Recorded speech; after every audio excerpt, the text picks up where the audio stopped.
Evangelho de Mateus, o capítulo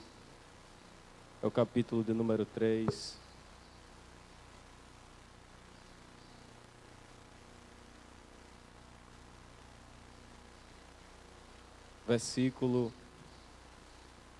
É o versículo de número 1 ao versículo de número 12 ao 17.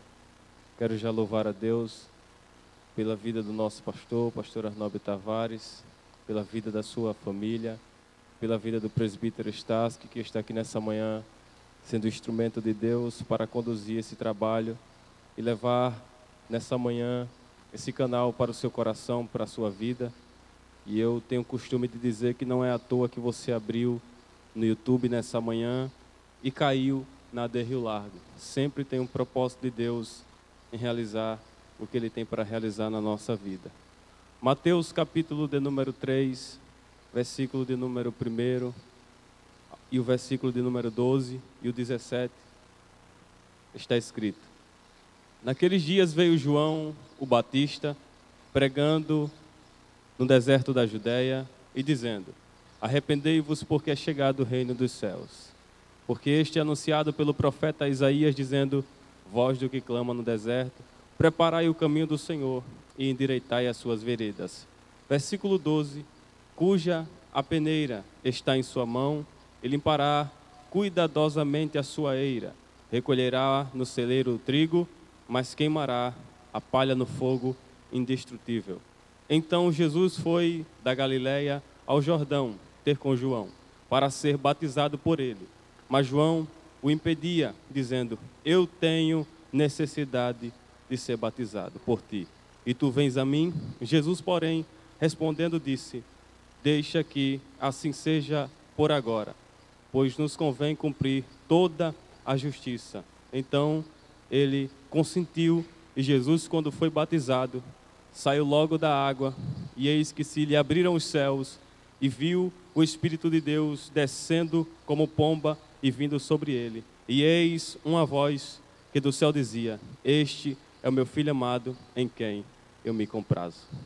Nessa manhã eu quero pregar acerca de um tema, e o tema é o ponto de encontro no lugar de origem. Ao olharmos para o Evangelho de Mateus e o cenário da humanidade, é nós olharmos para a decadência do erro do homem, a decadência do pecado permeando no meio do povo, mas nós estamos falando de alguém que viria depois de João, pois Mateus, quando começa a escrever o seu Evangelho, Mateus vai começar a trazer acerca da genealogia de Cristo, diferente de Marcos, diferente de Lucas, diferente do próprio apóstolo João, que é conhecido por todos como o quarto evangelho do Novo Testamento. Mateus é diferente porque Mateus não vem falar acerca de um Cristo que é servo fiel, de um Cristo que é um homem perfeito, daquele que é o verbo vivo de Deus. Mateus vai falar acerca da atitude de alguém que da sua glória desceu dos céus para a terra, se fez como homem, como disse Paulo, despiu de todo o seu poderio e veio fazer o que ele precisava fazer, pagar o preço e trazer o homem para a volta da sua presença de novo. Mas João, no seu evangelho, no capítulo 1, João vai começar dizendo que no princípio ele era o verbo, e o verbo estava com Deus, e o verbo ele era Deus. Ele estava no princípio com Deus e todas as coisas foram feitas por ele. E sem ele nada do que foi feito se fez. Só que ao olharmos o que João está falando, João está mostrando alguém que já existia antes de todas as coisas. Em Gênesis capítulo de número 1, o livro vai dizer, a Bíblia vai retratar que Deus, no princípio, ele forma céus e terra. E agora quando Deus começa a fazer o céu e a terra, ele agora começa a fazer um lugar. E este lugar chama-se Éden. O Éden é o melhor ambiente para o homem habitar, para o homem viver. O Éden é justamente o lugar de paz, o lugar de gozo, o lugar onde Deus marcou um ponto de encontro com o primeiro homem. Este homem foi formado do pó da terra. Este homem foi aquele que recebeu fôlego de vida dos lábios e da boca do Todo-Poderoso. Quando Adão é criado, quando Adão é formado do pó da terra, Adão agora está vivendo em um lugar de paz, de tranquilidade, de gozo e de alívio para a sua vida. Pois todos os dias Adão recebia a presença do Pai, a presença de Deus no lugar de encontro que era dentro do Éden. Só que o que me chama a atenção é que mesmo ele estando no ambiente de paz, no ponto de encontro com Deus, que descia todo o dia na virada do dia, Adão não vai mais estar naquele lugar. Pois agora Deus percebe que o homem estava solitário. E agora Deus vai dar uma disjuntora para ele. Deus agora vai dar Eva para Adão. E passa-se um inteirinho de tempo. Agora a serpente, ou Satanás, começa a ludibriar a mente do homem e da mulher naquele momento. Eles começam agora a comer do fruto proibido, que Deus havia estabelecido um decreto. De toda a árvore do jardim comerás, mas da árvore do conhecimento do bem e do mal, dessa vocês não vão comer. Porque Deus permitiu comer de toda a árvore do jardim, mas não comer daquela que estava ali, e que dela saiu o conhecimento do bem e do mal?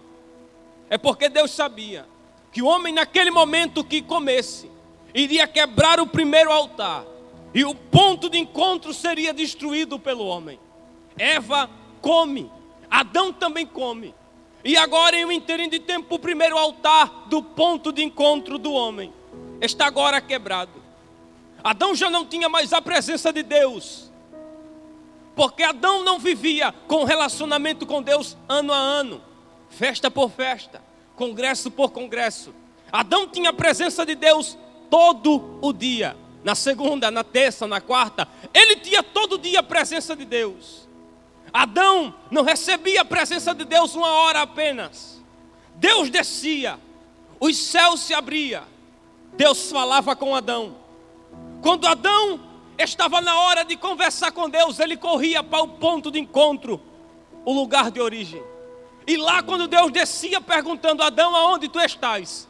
Adão imediatamente, na minha conjectura, já dizia: eu estou aqui, Deus. E Deus descia, falava com ele. Diz a Bíblia que a terra tremia, tudo se abalava. Deus descia na terra, Deus descia no ponto de encontro com o homem para conversar com ele. Só que ao pecar com Eva e comer do conhecimento do bem e do mal, diz a Bíblia que Adão se esconde de Deus, ou ele tenta se esconder de Deus, vai para detrás dos arbustos, das árvores, por detrás das folhas dentro do jardim do Éden. E Deus naquele dia não tem como encontrar Adão no mesmo lugar de encontro do ponto de origem, porque o altar foi quebrado. E quando o primeiro altar é quebrado, Adão se esconde e Deus vai descer mais uma vez. E Deus já desce chamando Adão: Adão, aonde tu estás? Quando Deus pergunta, não é porque Deus não sabia. Deus sabia onde Adão estava. Mas quando Deus chama, é porque Deus está dando a oportunidade de Adão reconhecer o lugar que ele estava e o lugar que ele se encontra agora. Adão está por detrás dos arbustos, das árvores do jardim. E a Bíblia vai dizer que Deus está procurando Adão, chamando Adão dentro do Éden. E Adão é escondido. Agora começa um diálogo, um rebate, Adão, Eva e a serpente. Mas o primeiro altar foi quebrado. O pecado vai destruir a conexão do criatura com o Criador, do Filho com o Pai, de Deus e a humanidade. O pecado vai entrar por Adão e Eva. Só que o primeiro ato do pecado não começa na terra, começa no céu. A cobiça, a ganância, o orgulho de Lúcifer deu início ao pecado dentro do céu. O primeiro ato da vida de pecado e de morte espiritual está corroendo agora dentro do lugar do ponto da origem. Quando Adão peca, Deus o chama, e Adão vai responder dizendo: eu estou nu. Isso é Deus dando a oportunidade para Adão reconhecer. Porque toda vez Deus marcava um lugar de ponto de encontro com Adão. Mas Adão não está no lugar do ponto de encontro agora. Adão está no lugar de paz, mas está escondido por detrás das árvores. Adão tem a oportunidade de ter Deus todo dia descendo. Mas Adão não quer mais ter a comunicação, a intimidade, a sensibilidade. Quando Adão agora está por detrás das árvores, e Adão vai começar a dizer: a mulher que tu me deste, ela me deu um fruto que eu acabei de pecar. O erro é dela, mas o primeiro altar foi quebrado. E agora Adão e Eva estão prestes para ser mandados para fora do Éden. Porque o primeiro lugar, o primeiro altar foi quebrado. Mas agora Deus vai levantar o segundo altar dentro do Éden. Desde o princípio, ou desde a eternidade, diz a Bíblia, que o cordeiro já havia sido imolado, sacrificado, antes do pecado permear no Éden, antes do pecado permear no meio da humanidade. O cordeiro já havia sido imolado, há séculos e séculos na eternidade. Quando Adão agora peca, e o primeiro altar é quebrado, Deus vai levantar o segundo altar. E que altar é esse? É o altar da misericórdia, é o altar da compaixão, é o altar do amor que vai ser levantado dentro do Éden. Mas só que ele foi encontrado por detrás dos arbustos, por detrás das árvores. E ele precisava sair por detrás das árvores. E quando Adão sai por detrás das árvores, tentando ocultar o seu pecado, e ele não sai vestido com qualquer folha, ele sai vestido com folhas de figueira. Só que a luz do sol resseca as folhas da figueira. A história bíblica vai dizer agora que Adão sai cobrido, porque ele dizia: eu estou nu. E como é que Adão sabia que estava nu? Deus vai falar para Adão: quem disse que tu estás nu, Adão? Quem foi que te falou isso? A visão espiritual de Adão é quebrada. A sensibilidade, a compreensão de entender que ele estava solitário apenas agora. Deus está conversando pela última vez com ele. Só que em um interim de tempo, Adão está saindo por detrás das árvores, vestidos com folha de figueira. Porque Adão pensava que cobrir-se com folha de figueira dava para esconder o seu erro e o seu pecado. Adão pensava que saindo por detrás das árvores, eu vestido com folha de figueira, ele não vai saber o que eu fiz, o que eu pequei, o que eu errei. Adão poderia até, presbítero, estar que sair cobrido com folhas de figueira. Mas Deus sabia que Adão havia pecado.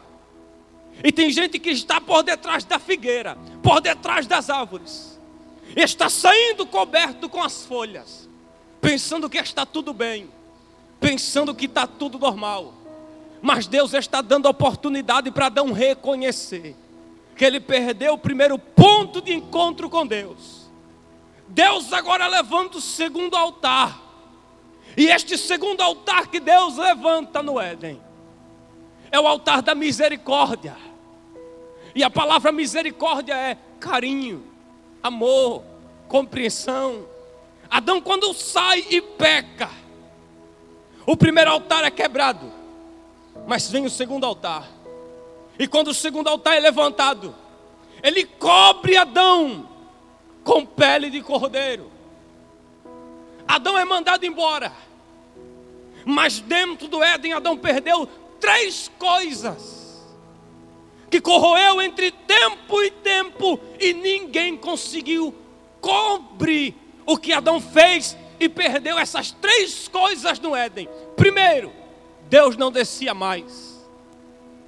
Segundo, Deus não falava mais. Terceiro, Deus não descia no Éden. 3 coisas: Deus não falava mais. Segunda, Deus não descia mais. Terceira, Deus não se manifestava mais e o céu não se abria. Passa-se um inteirinho de tempo.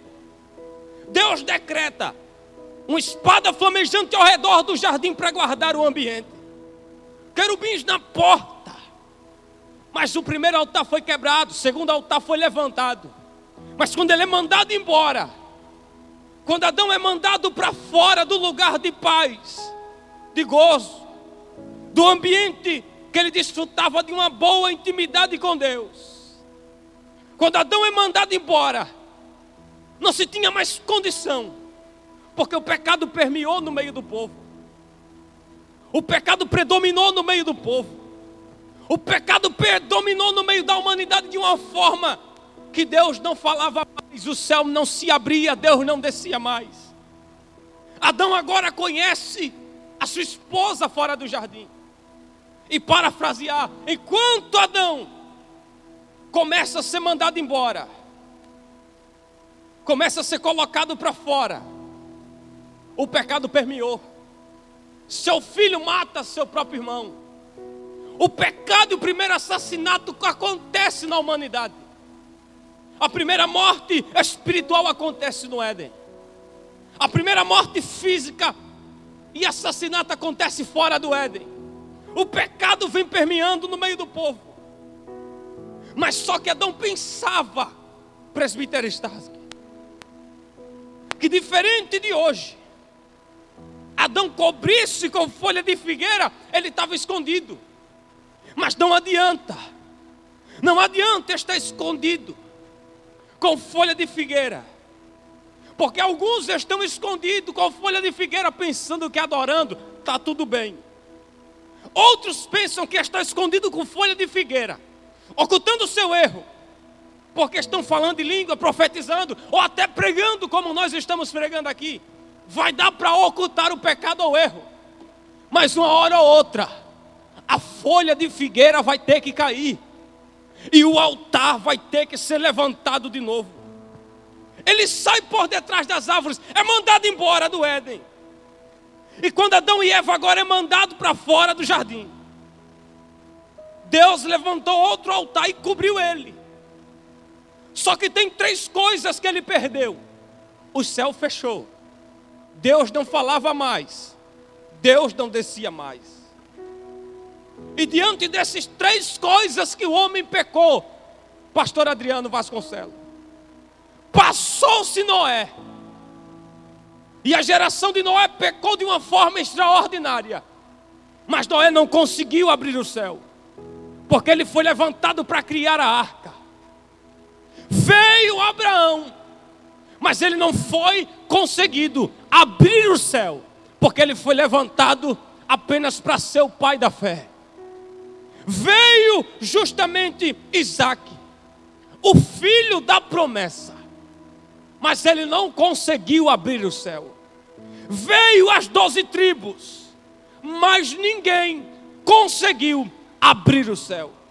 Veio o legislador de Israel, Moisés, mas ninguém, e nem Moisés, conseguiu abrir o céu.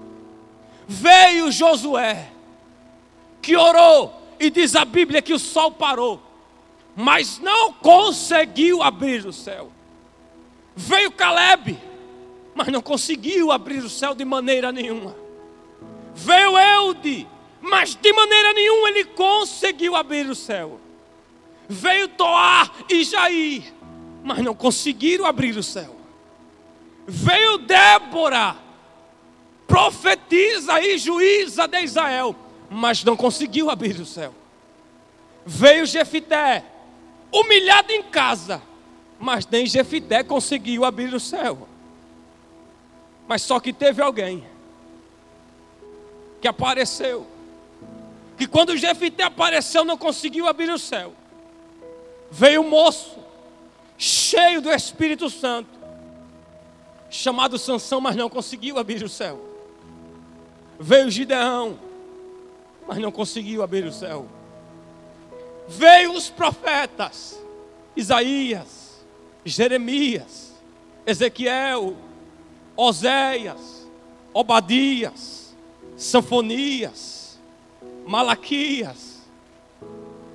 Veio tantos homens, mas ninguém conseguiu abrir o céu. Mas em Mateus capítulo 3,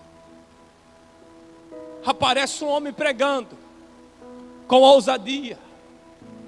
E este homem pregava de uma forma extraordinária. E ele pregava dizendo: eu sou apenas uma voz, mas depois de mim, após mim, virá alguém mais poderoso do que eu. E quem é? Eu não sou digno de me ajoelhar e desatar as correias das suas alparcas. Escutem, ele virá e ele vos batizará com fogo do Espírito Santo. Quem é esse homem?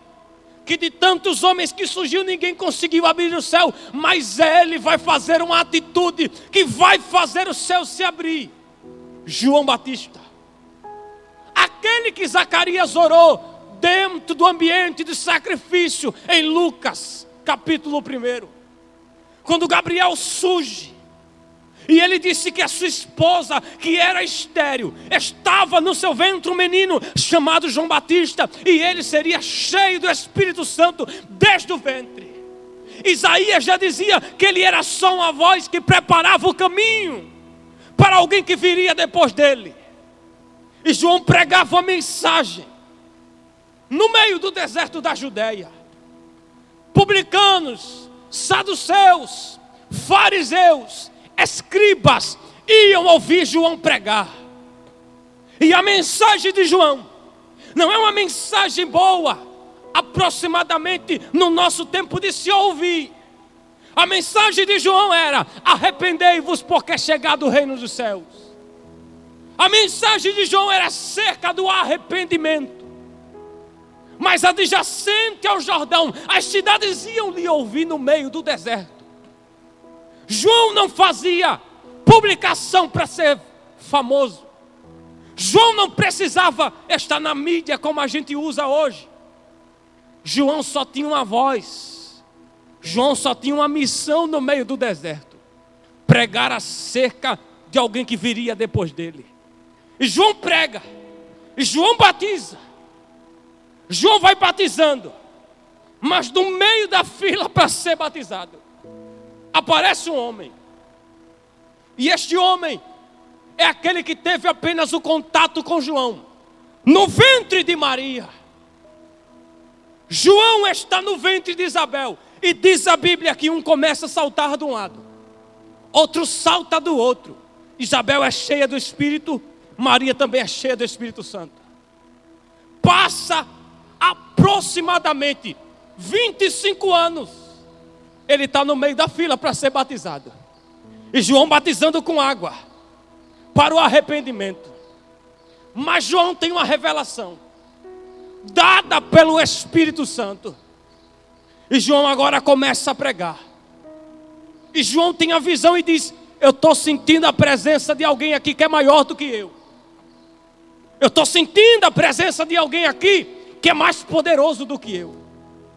Eu estou sentindo a presença de alguém aqui que eu senti há mais de 30 anos atrás.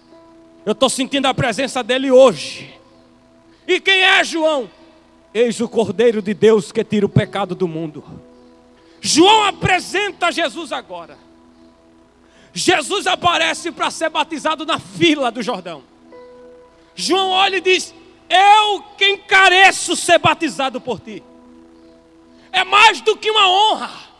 E quem sabe alguém dizia: João, esse vai ser mais famoso do que você, rapaz. E João 3:30 está escrito: é necessário que ele cresça e que eu diminua, que eu me esconda e que ele apareça. Eu sou uma voz apenas. Eu sou o eco da voz dele que eu pregava no deserto. Eu sou o eco da voz de Deus. E hoje eu vim lhe dizer: ele vai ser batizado. E João querendo ser. Mas Jesus diz: é necessário que se cumpra todas as escrituras, João. Me batiza. Enquanto João vai emergir Jesus nas águas do Jordão, retira Jesus das águas. 3 coisas que o homem perdeu no Éden vai voltar a acontecer no jardim, no Jordão agora, presbítero Estácio. Primeira coisa, os céus se abrem. Segunda coisa, o Espírito de Deus pousa sobre Jesus como uma pomba. Terceira coisa, Deus vai se manifestar de novo. No Éden, Deus não descia. No Éden, Deus não falava. No Éden, o céu não se abria. Mas no Jordão, céu abre, Deus fala e Deus desce. Por que Deus desceu? Porque o que foi perdido no lugar de encontro da origem, quando o dono do universo e da vida apareceu, o céu se abriu. O Espírito de Deus desceu, corpóreo de pomba pousa sobre Jesus. E Deus fala: este é o meu filho amado, a quem eu me comprazo, para salvar a humanidade. Não se tinha condição. Mas o terceiro altar está prestes para ser levantado. O primeiro altar foi quebrado no Éden. O segundo altar foi levantado no Éden. Mas Jesus aparece. E quando sai do Jordão, vai para o deserto. 40 dias e 40 noites jejuando e orando. Suporta a tentação. E agora Jesus sai. Mas só que o maior desejo de Satanás foi que ele se curvasse. Ele pega Jesus, leva para o maior pináculo. E diz a Bíblia que quando Satanás lhe apresenta todo o poderio do mundo, e ele diz: eu te dou tudo que você quer, eu te dou. Só precisa fazer uma coisa: só me adora um pouco, que você não vai precisar ir para a cruz. Só me adora um pouco, que não vai ter 72 coroas de espinho cravada na tua cabeça. Só me adora um pouco, que não vai ter um soldado romano com um chicote na mão te batendo a madrugada toda. Só se proste, porque o que Satanás estava oferecendo para o nosso Cristo era tudo, presbítero Stasky, que nós seres humanos queria: poder, fama, aplauso e reconhecimento e glória humana. Só que Jesus percebe que Satanás não só vai começar a tentar com que ele não vá para a cruz desde esse momento, como em toda a trajetória de 3 anos de Jesus aqui, ele tentou também. Jesus suporta, porque ele sabe que não há evangelho sem cruz. Ele sabe que não há evangelho sem dor. John Stott disse que a cruz, quando foi carregada pela humanidade,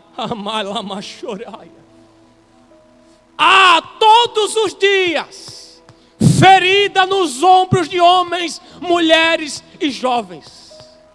Mas a cruz é o ponto crucial de Cristo. E a maior declaração de amor que ele vai declarar é lá. Satanás sabia que se ele fosse para a cruz, todos os seus projetos iriam ser dissipados. E se você quer entrar no evangelho nessa manhã, eu lhe digo: vai ter dor, vai ter sofrimento, mas também vai ter ensinamento para você suportar o sofrimento. Porque Jesus disse: vinde a mim todos vós os que estão cansados e sobrecarregados, e eu vos aliviarei.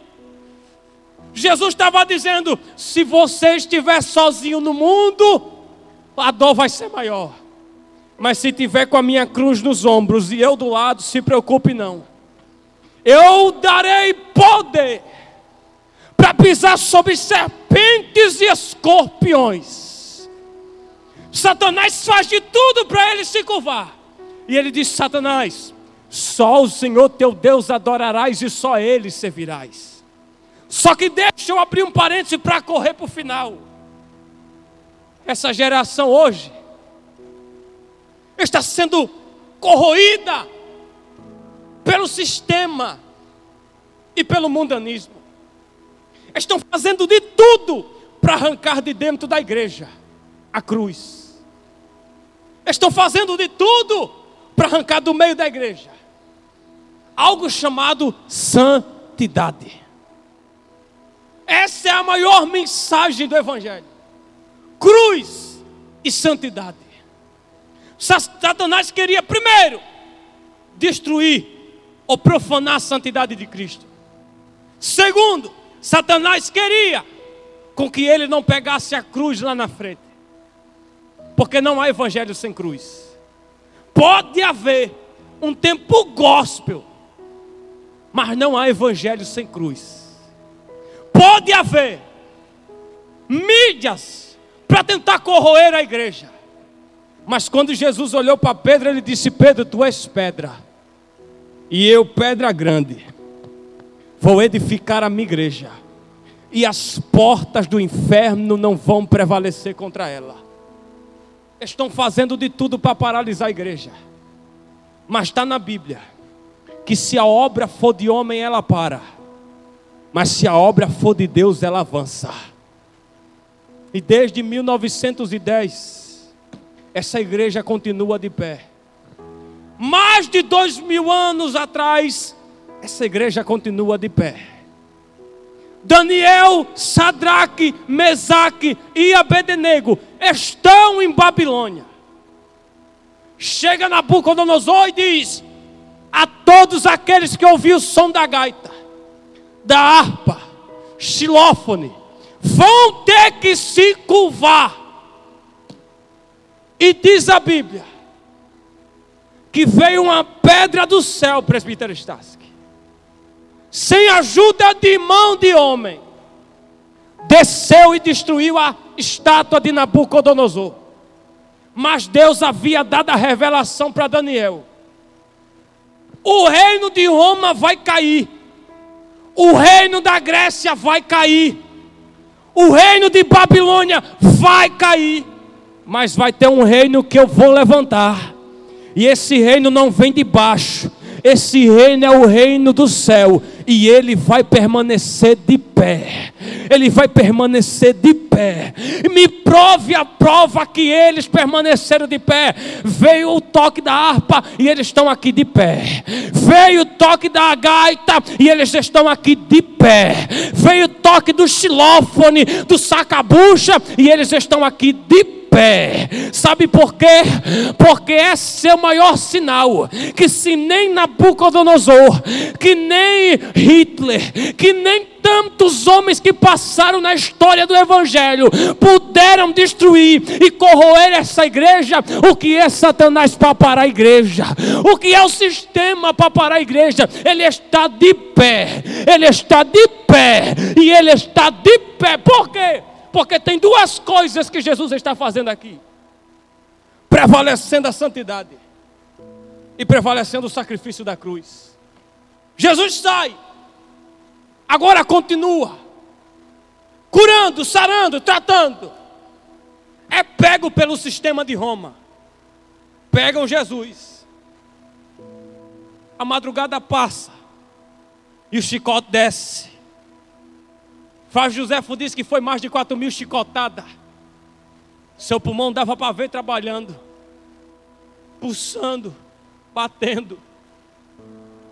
Isso mexeu comigo nessa manhã. Que a maior mensagem do Evangelho é cruz. A maior mensagem do Evangelho é santidade. Eles estão tentando arrancar de dentro de nós esse privilégio de carregar a cruz. Eles estão querendo adaptar nós ao Evangelho, mas não querendo mostrar o Evangelho da transformação. Jesus está diante do sistema de Roma, calado, chicoteado. Pegam um pedaço da cruz e colocam nos seus ombros. E ele tem um caminho a 14 esquinas, caminho do Gólgota. Jesus vai, cambaleando, mas de pé. Caindo, mas de pé. Zombado, mas caído e de pé. Ludibriado ou tentando querer com que ele parasse, mas de pé. Fazendo de tudo para ele profanar, mas ele está de pé. É como diz a canção da cantora Eliane Oliveira: é o mundo se curvando, mas a igreja está de pé. Se você puder dizer para quem está do seu lado nessa manhã, diga para ela, diga para ele: o primeiro altar foi quebrado, o segundo altar foi levantado, mas o terceiro altar vai permanecer eternamente de pé. Jesus chega, cai, com a cruz nos ombros. A luz da Bíblia Sagrada vai dizer que pega um homem chamado Cirineu, porque sempre no caminho do Calvário, sempre Deus vai levantar alguém para ajudar você. Pegam o Cirineu, colocam o Cirineu para levar Jesus até o Gólgota.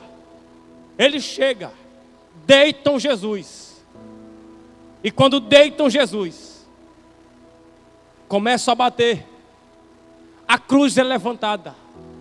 E eu não sei se você já percebeu, pegue em uma espada, o cabo da espada é para baixo, e existe algo na espada que é colocado assim no meio dela. A cruz, porque existia 3 tipos de cruz romana. Primeiro, em forma de X. Segunda, existia justamente em forma de T. Mas essa é diferente de todas as cruzes. Essa é semelhante a uma espada virada de cabeça para baixo, presbítero Stansky. E quando a cruz é levantada, o terceiro altar está sendo erguido agora. O primeiro foi quebrado por Adão e Eva. Os céus se abrem, o Espírito desce e Deus fala. O segundo altar foi levantado por Deus, cobrindo o homem. E não havia esperança da humanidade voltar a dialogar com Deus, porque havia algo que separava o homem e Deus, Deus e o homem. Mas a cruz é levantada, e do alto da cruz, Satanás, que tentou Jesus desde quando ele estava no deserto, para ele não ir cumprir o que ele veio cumprir, Paulo disse que ele nos reconciliou no corpo da sua carne. Sabe o que é isso? É aquilo que está em 1 Pedro. Não foi prata e não foi ouro, foi o precioso sangue de Jesus na cruz. Porque isso nos abre na mente agora. Quem éramos nós antes da cruz? Aonde você estava antes do Calvário? Aonde você vivia? Com quem você andava? Quais eram os lugares que você frequentava? E para muitos, ali não vai crescer, ali não tem esperança, ali é só mais um marginal, ali é só mais um drogado. Mas eu sei que existe um Cristo, que Ele entra onde o homem não quer entrar, que Ele muda a vida que o homem não quer mudar, que Ele pega na mão de quem está caído, de quem não quer levantar. Existe um Jesus, que é onde está a morte, Ele chega e diz: Lázaro, venha para fora. Eu conheço um Jesus, que aonde o morto pode estar morto há quantos dias quiser, Ele faz voltar a vida, e Ele diz: menina, levanta-te e anda. Eu conheço um Jesus, que não existe porta fechada para Ele. Os homens podem estar com medo dentro da casa, Ele passa por meio da parede e diz: olha aqui a mão, olha aqui o lado, e sejam cheios do Espírito Santo. Eu conheço Jesus, que diferente de qualquer homem da terra, Billy Graham disse que o maior acontecimento não foi o homem pegar uma nave espacial, subir, mas o maior acontecimento da terra foi Deus descer na terra, andar no nosso meio, comer a nossa comida, sofredores como nós sofremos, passar noites mal dormidas, chorar, gemer, dormir. Ele desceu, mas do alto da cruz vai refletir aquilo que Satanás tentou no deserto. Está ele no meio de dois homens, o da esquerda e o da direita, merecia, mas ele não. Olham para Jesus, o da esquerda diz: tu não és o Cristo, desce dessa cruz. Mas o da direita reconhece, presbítero Estácio, quem era ele. Porque o da direita acaba de se converter. E crente que acaba de se converter, ele não prega, ele obriga.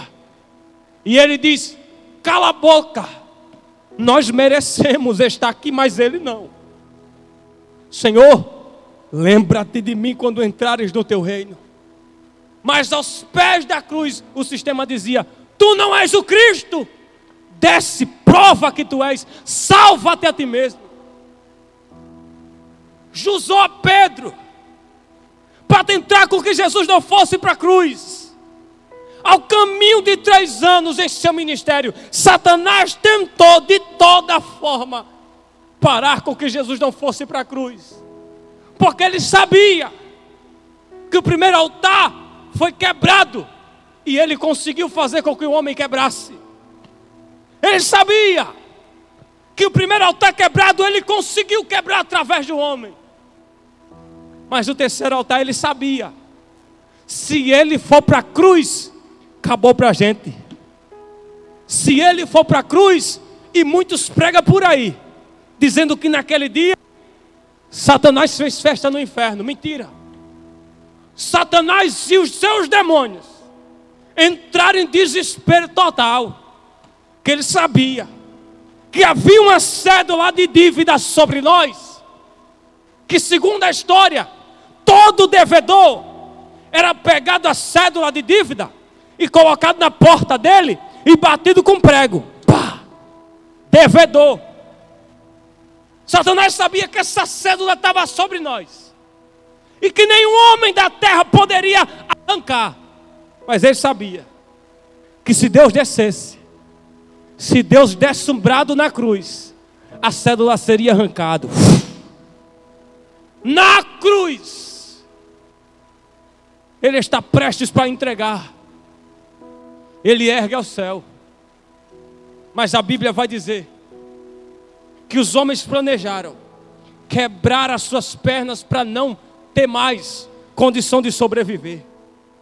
Porque ele sabia que se esse Cristo descer da cruz, acabou. Se esse Cristo der um brado na cruz, acabou, vamos matá-lo. E quando os homens vão para matar, para bater nas pernas dele e quebrar seus ossos, diz a Bíblia que ele ergue a sua cabeça ao céu, dá graça e diz: vai, está pago. Amaia. O que é que está pago, Jesus? A cédula que o presbítero Estácio que devia, eu acabei de pagar. A cédula que o Elias devia, eu acabei de pagar.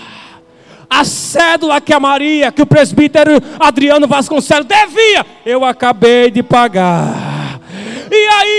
E aí, Pai, que a espada que está no Éden, rodeando, para eles não entrar, e os anjos não lá, vai ter que se abrir, e vai dizer: ô anjo, ô espada, faz uma abertura aí, faz. Para quê, Senhor? Os meus filhos vai voltar, vai voltar, vai voltar, vai voltar. Não tem condição, vai voltar a adorar, vai voltar a cantar, vai voltar a reger, vai voltar a adorar, vai voltar a sentir de novo a minha intimidade, a minha presença. Porque faz tempo que você não canta, faz tempo que você não adora, faz tempo que você não sente a presença dele. Por que, Elias? Porque o altar foi quebrado, e Deus está dizendo nessa manhã: eu estou levantando um altar que o homem de baixo não quebra, que ferramenta não quebra, que macumba não quebra. Que altar é esse? É o amor da cruz, é o amor da cruz, é o amor da cruz que pagou há 2000 anos atrás.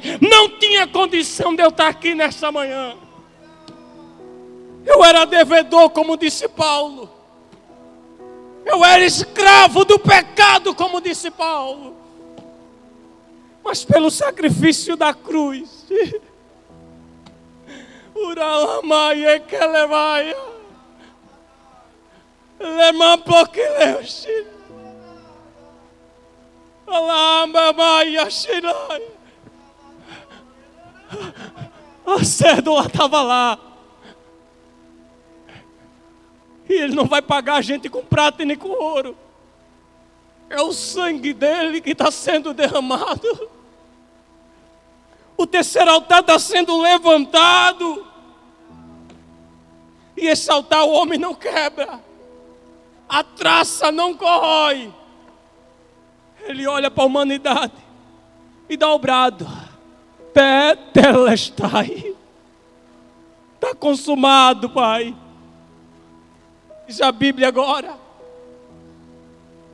que daquele dia em diante, antes de pegarem o seu corpo para levar para o sepulcro novo, o terremoto aconteceu, um vendaval acontecia, e quando o sangue jorrava na cruz, sepulcros foram abertos, e vidas foram voltadas a ter vida de novo, mortos voltaram à vida. Jesus morre, e o terceiro altar é levantado. Jesus agora está no sepulcro, aparentemente morto, mas só que eu disse que ele permaneceu de pé. Levaram Jesus para o deserto, e Jesus estava de pé. Levaram Jesus para Pilatos, para Caifás, e Jesus estava de pé. Levaram Jesus para a mesa dos fariseus, e Jesus permaneceu de pé. Jesus sentou com pecadores, que para muitos no tempo de hoje não pode sentar, mas Jesus estava no meio deles, não mudou o caráter e permaneceu de pé. Jesus é pego na madrugada, chicoteiam, e Jesus está de pé. Pegam Jesus, deitam ele 3 dias, mas ele havia deixado uma promessa para os discípulos: é necessário que eu morra. Eles vão me deitar, eles vão me rasgar. Isaías disse que nele não se havia beleza nenhuma. Olhar para Jesus e não chorar, segundo alguns eruditos, seria difícil. Não chorar com ele. Maria chorava, e os discípulos partiram com medo. Mas Jesus havia dito uma promessa para os discípulos: no terceiro dia eu vou ressuscitar. Estão 2 discípulos ao caminho de Emaús, com medo, presbítero Stasky. E eles estão com a bolsa na mão, partindo. Mataram o nosso Cristo. Os nossos sacerdotes pegaram ele, desceram lenha, bateram, rasgaram ele e mataram. Mas ninguém matou a Jesus. Ninguém matou a Jesus. Ele mesmo disse: ninguém tira a minha vida, sou eu quem a dou por amor de vós. Ele se entregou, não foi a traição de Judas, não foi a negação de Pedro. Ninguém matou Jesus, ele mesmo se autodoou. Os discípulos estão indo para casa. Chega Jesus no meio e diz: de quem vocês estão falando aí? Tu és o único estrangeiro aqui, não sabe? Que mataram o nosso Cristo, um homem bom, poderoso em milagre, fé. Jesus vai passando direto, eles não sabiam que era Jesus. Mas o terceiro altar foi levantado. Após ter sido morto, ressuscitado, ele vai atrás de um por um, para voltar para o altar da intimidade. Ele chega, vai passando direto, e os 2 discípulos que aprenderam o amor com Jesus já estavam chutando o pau da barraca e dizendo: acabou, desisto de tudo. Eles olham e aprenderam o amor e disseram: moço, já está ficando tarde. O dia já se foi e a noite está declinando aí. Fica conosco essa noite, depois o Senhor vai. Jesus entra tendo convite. Quando chega na casa, pergunta: tem alguma coisa para comer aqui? Tem. Ele não desiste de ninguém. Pega o pão. Diz a Bíblia que partindo e dando graça, eles perceberam que aquele partido era diferente. E os corações deles queimavam. Quando olharam um para o outro, olharam para o pão, ele já não estava. Pegaram as malas que ele já tinha arrumado para desistir de tudo e chegaram em Jerusalém dizendo: ele está vivo. Jesus está vivo. Jesus está vivo. Jesus está vivo. Ele vai atrás de Pedro. Ele vai atrás de um por um, porque ele não desiste de ninguém. Quem sabe você quebrou o primeiro altar, perdeu a intimidade, mas Jesus hoje está lhe chamando para o lugar de encontro, para o ponto da origem. Quero saber onde está a primeira vida para Jesus nessa manhã. Venha, aceita Jesus. Está na hora de você voltar para o lugar da intimidade hoje. Está na hora de você sentir a presença dele hoje. E eu quero saber onde está a primeira vida para Jesus nessa manhã. Digite aí: eu quero voltar. Eu quero voltar. E eu quero voltar. E eu louvo a Deus pela oportunidade. Presbítero Estácio, que Deus abençoe. Em nome de Jesus.